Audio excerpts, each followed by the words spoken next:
שבוע טוב, אזרחי ישראל.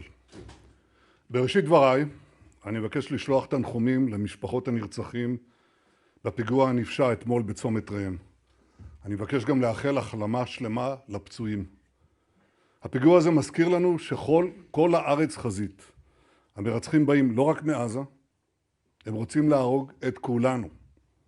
אנחנו מחויבים להילחם בהם, אנחנו מחויבים להחזיר את הביטחון והשקט לדרום, לצפון, לארץ כולה. הניצחון הזה בהישג יד, ואנחנו נשיג אותו בזכות החוסן המופלא שלכם, אזרחי ישראל, ובזכות הגבורה הנשגבת של לוחמינו. על הגבורה הזאת אני מבקש לספר לכם הערב. ביקרתי לאחרונה באגפי השיקום בבתי החולים הדסה ושיבא. פגשתי שם לוחמים עזי נפש. הם ריגשו אותי עד דמעות. אחד מהם איבד את שתי רגליו מעל הירך.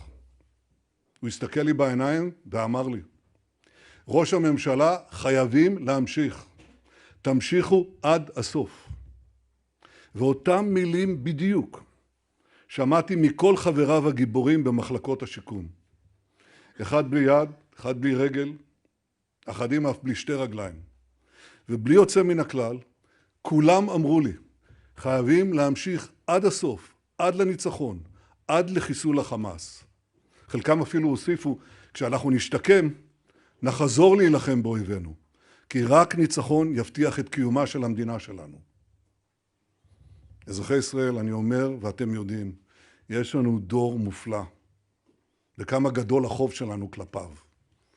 בזכותם נמשיך להילחם עד שנשיג את כל יעדי המלחמה. השבוע, במבצע מזהיר של הימ"מ, השב"כ וצה"ל, שחררנו 2 חטופים נוספים והשבנו אותם לחיק משפחותיהם. בזמן אמיתי צפיתי בדריכות בלוחמים האמיצים כשהם ממש עמדו לפרוץ למאורת המחבלים. הייתי בחדר המבצעים, השעה הייתה 1:40 לפנות בוקר. זה היה הרגע המכריע. הרגע שבו המרחק בין הצלחה לכישלון הוא כחוט השערה. בתוך שניות שמעתי בקשר את האמירה, היהלומים בידינו. וכולנו שחררנו אנחת רווחה, הייתה שמחה גדולה.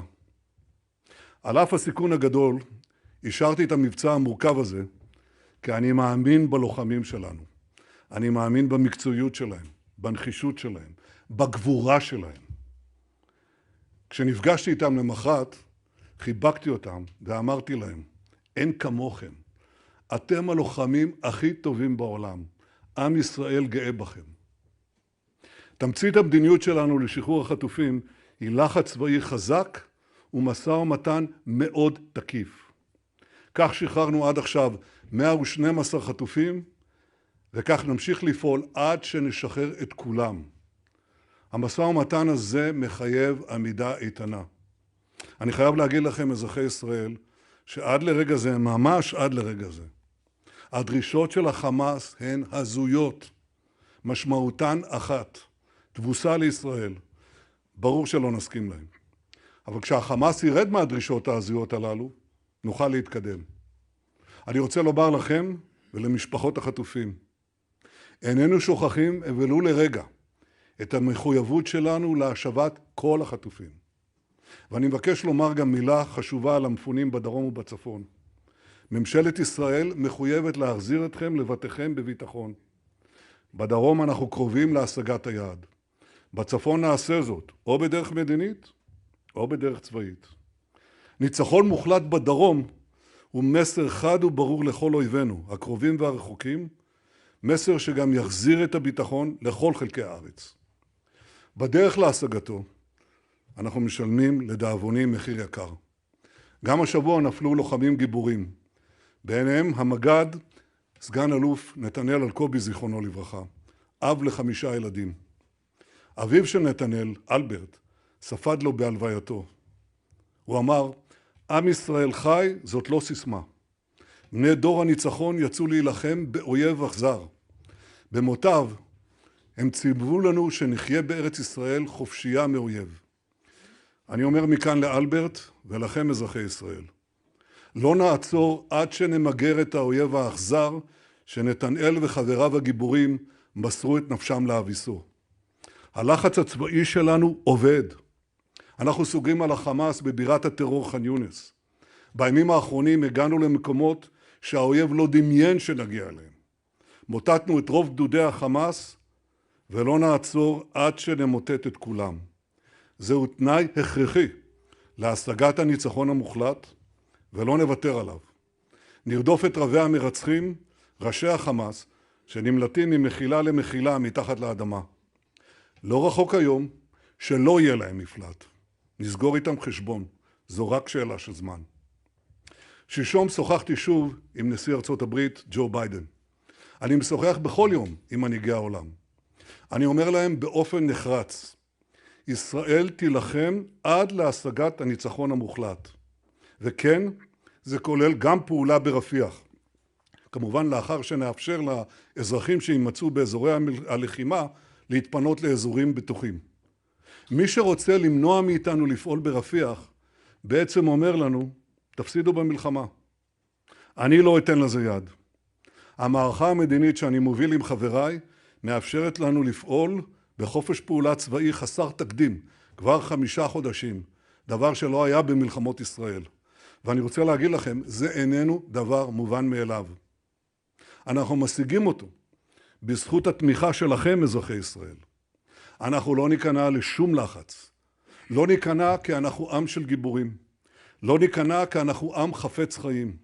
לא ניכנע כי אנחנו חייבים למגר את הרשע. וכך גם לא ניכנע לתכתיבים בינלאומיים בעניין הסדר עתידי עם הפלסטינים.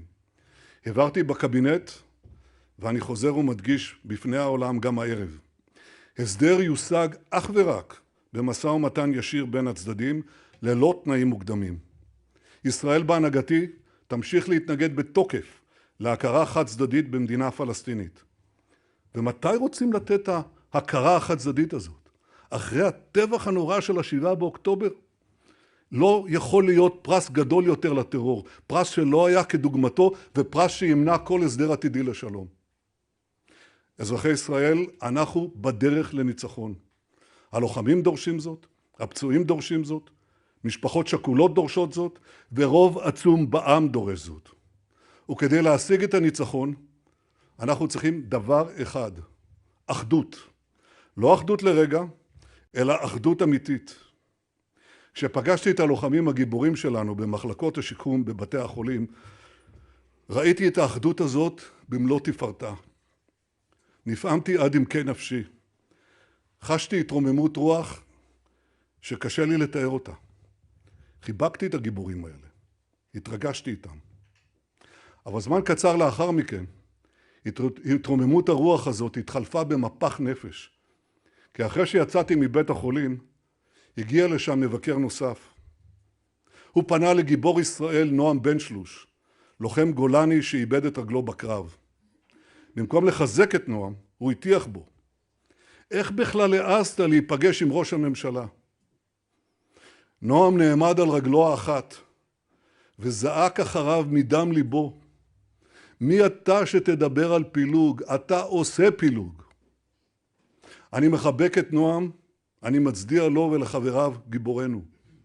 אני מבקש לומר לכולכם, אל תקשיבו לאלה שמנסים לפלג בינינו. הם מיעוט קטן שאינו מייצג את הרוב המכריע של אזרחי ישראל. ורוב העם רוצה דבר אחד, אחדות למען הניצחון. האחדות הזאת מתקיימת בתוך הנגמש, היא מתקיימת בתוך הטנק, היא מתקיימת בשדות הקרב בין עזה לרפיח, היא מתקיימת בכל חלקי העם ובכל חלקי הארץ. יחד נילחם, ובעזרת השם, יחד ננצח. נעבור שאלות. יערה שפירא, ערוץ 11. תודה רבה, אדוני ראש הממשלה. אני רוצה לשאול למה החלטת שלא להתייעץ עם גנץ ואייזנקוט לפני קבלת ההחלטה שלא לשלוח נציגים למשא ומתן על עסקת חטופים בקהיר, ואם תוכל להסביר את השיקולים שלך להחלטה. הייתה החלטה שקיבלנו שאחרי שישראל הלכה כברת דרך במשא ומתן, ולא קיבלנו שום דבר, אלא דרישות הזויות מהחמאס, דרישות על הר הבית, דרישות להפסיק את המלחמה ולהשאיר את החמאס על כנו, דרישות לצאת מעזה, דרישות לשחרר אלפי מרצחים.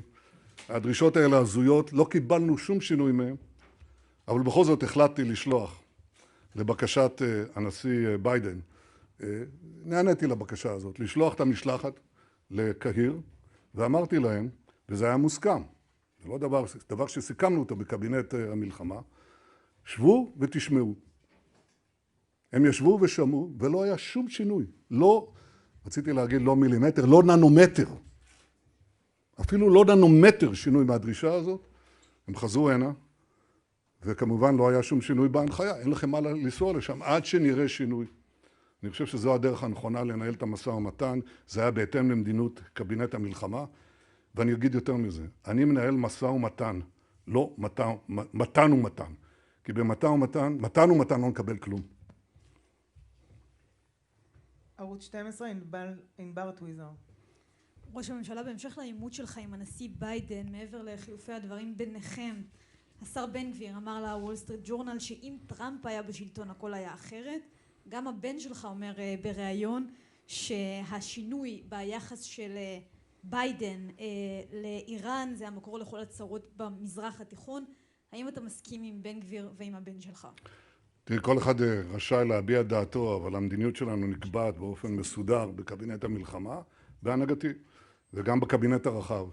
אנחנו פועלים עם הנשיא ארצות הברית ועם הממשל האמריקני. אנחנו מעריכים את התמיכה שקיבלנו.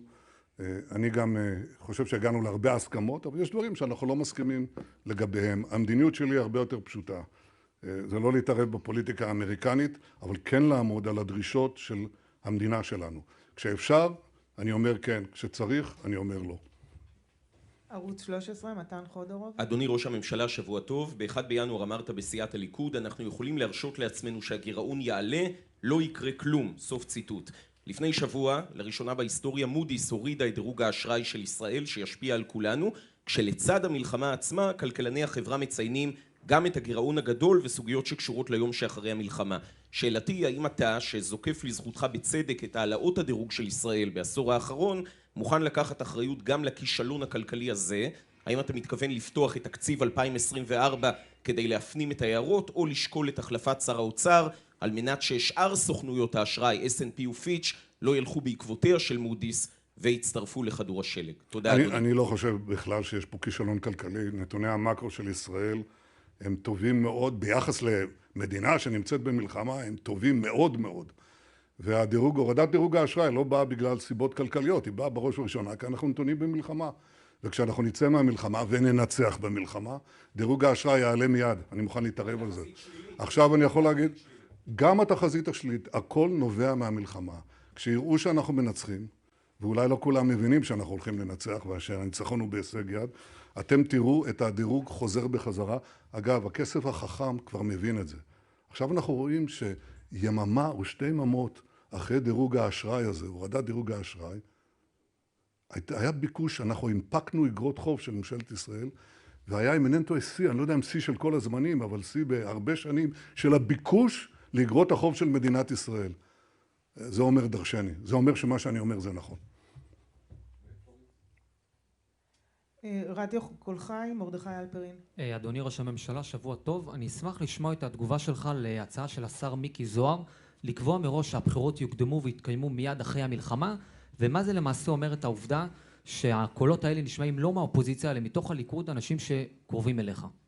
הבחירות יש להם תאריך, זה עוד כמה שנים, ואני לא מציע לעסוק בזה בתוך המלחמה. הדבר האחרון שאנחנו צריכים עכשיו זה בחירות ועיסוק בבחירות, משום שזה מיד יפלג אותנו. ואם יש דבר אחד שהחמאס מחכה לו, שנלך באמת למאבק פוליטי כזה, אנחנו צריכים כרגע אחדות, זה לא אמירה, זה לא ספין, זה לא איזו אמירה שאני אומר מן השפה אל החוץ. אנחנו צריכים להתאחד. יש לנו עוד רבע מהכוח הלוחם המאורגן של החמאס לחסל, ואנחנו נחסל אותו. אנחנו מטטים את השטח לגבי המחבלים האחרים, אנחנו מפרקים להם את התשתית התת-קרקעית, אנחנו החזרנו למעלה ממחצית חטופינו, ואנחנו נחזיר גם את השאר. אנחנו צריכים להתאחד כרגע על המאמץ העיקרי, ולא לעסוק בפוליטיקה. אני מציע לכולם להתאזר בסבלנות. ישראל היום, שירית אביטן כהן. אדוני ראש הממשלה, אתם אומרים לתושבי שדרות שכבר אפשר לחזור מחודש מרץ, אבל אתה לא יוצא בקולך ואומר להם, חברים, בטוח לחזור. אתה תאמר את הדברים האלה? כי הרבה מהם חוששים לחזור הביתה.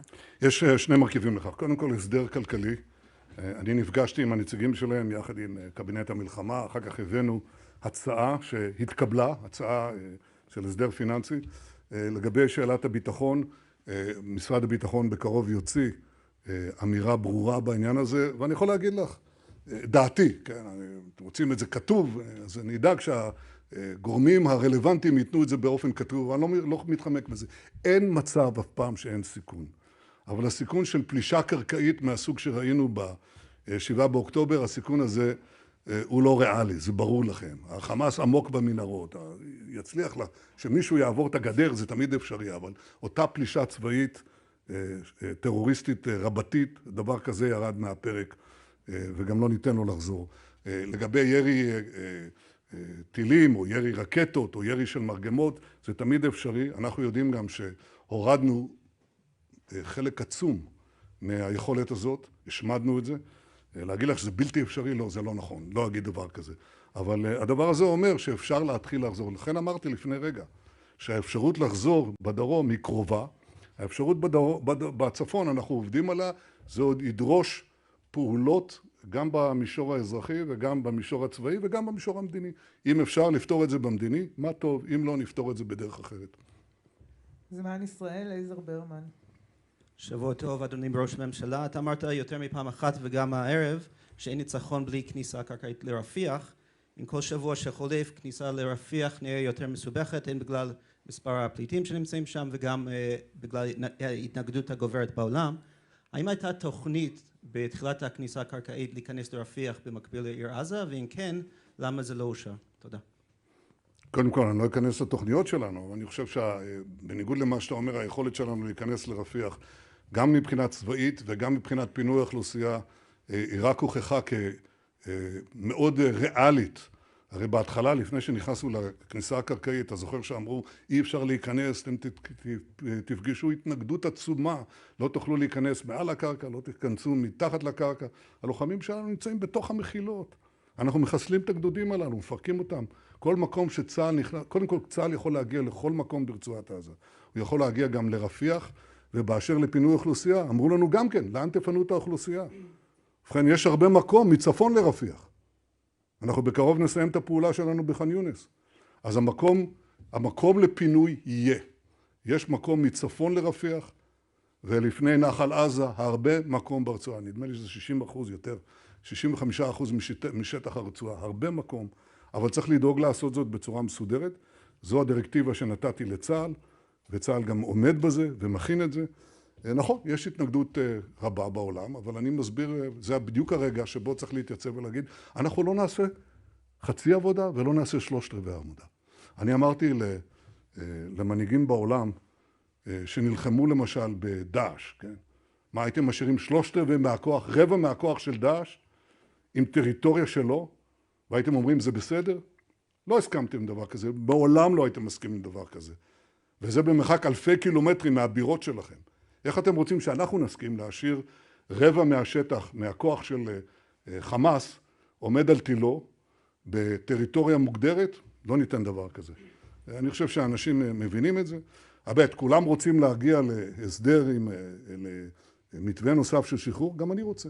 אם נשיג את זה, מה טוב. אבל גם אם נשיג את זה, ואני לא יכול להגיד לך, לפי העמדות ההזויות של החמאס, זה לא נראה כל כך קרוב, אבל גם אם נשיג את זה, אנחנו ניכנס לרפיח. אין תחליף לניצחון המוחלט, ואין דרך להשיג את הניצחון המוחלט בלי לחסל את הגדודים האלה ברפיח, ואנחנו נעשה את זה. שאלה אחרונה, וואלה, ינון שלום איתך. שאלות ברשותך. עולות טענות כי אתה ממדר את קבינט המלחמה מקבלת ההחלטות בשבועיים האחרונים. האם תרצה להגיב בנושא, והאם אתה מעוניין שגנץ יישאר בממשלה? ושאלה נוספת, השר לביטחון לאומי איתמר בן גביר הוציא הודעה לפני זמן קצר, ובה הוא אומר כי יתנגד לאפשר כניסה של מוסלמים מהרשות הפלסטינית להר הבית ברמדאן, בניגוד לעמדה של חלק מגורמי הביטחון. מה עמדתך בנושא, והאם תגביל עלייה גם של יהודים להר הבית? לגבי מידור כבר הבהרתי, אין כאן שום מידור. יש כאן החלטות שהתקבלו בקבינט המלחמה, ואני מנהל את המדיניות בהתאם להם. ואגב, אפשר להביע גם דעה אחרת, אנחנו דנים בזה, לפעמים גם מתווכחים. אני חייב להגיד לך, דיונים בתוך קבינט המלחמה, ענייניים וגם שקופים, אין כאן מידורים. זה דבר אחד. כן, אני מעוניין שקבינט החירום הזה, בעצם קבינט האחדות, יישאר בגלל מה שאמרתי לפני רגע, כי אנחנו צריכים באמת אחדות להשיג את הניצחון. לגבי המדיניות ברמדאן, כמובן כל שר רשאי להביע דעתו, יהיה דיון מסודר בזה, נקבל החלטה. עכשיו ברשותכם, אתם יודעים שאתם יכולים לשאול אותי כל שאלה, ואני תמיד מוכן לענות עליהם. כן, אבל עכשיו לי השאלה עליכם. אתם עיתונאים. אתם עיתונאים שאמורים לחקור דברים.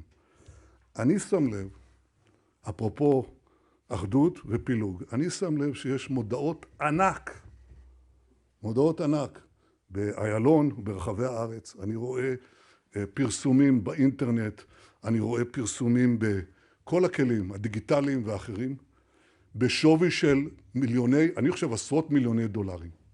ואני רוצה לשאול, לא חשבתם לחקור את זה? לא חשבתם לבדוק מי עושה את זה? מאין זה בא? מהם מקורות המימון?